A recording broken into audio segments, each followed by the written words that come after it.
सैफवर हल्ला करणाऱ्या संशयित आरोपीचा आणखी एक व्हिडिओ समोर. हल्ल्यानंतर संशयित आरोपी दादरमध्ये फिरत असल्याची दृश्य सीसीटीव्हीत चित्रित.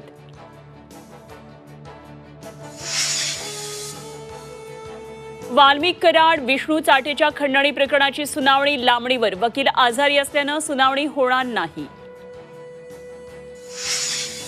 संतोष देशमुख हत्या प्रकरणातील सर्व आरोपींना VC द्वारे कोर्टात हजर करणार. सुरक्षेच्या कारणास्तव SITकडून खबरदारी. मकोका प्रकरणात आज होणार सुनावणी. वाल्मिकला 2 बॉडीगार्ड कसे? त्याला धनंजय मुंडेंचा आशीर्वाद. मुंडेंचा राजीनामा घ्या. संदीप क्षीरसागर यांची मागणी. राष्ट्रवादीच्या अधिवेशनातून छगन भुजबळ तडकाफडकी निघाले. तटकरेंच्या विनंतीमुळे अधिवेशनाला आल्याची भुजबळांची प्रतिक्रिया.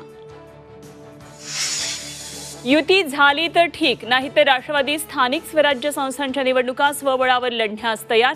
दिलीप वळसे पाटील यांचं मोठं वक्तव्य.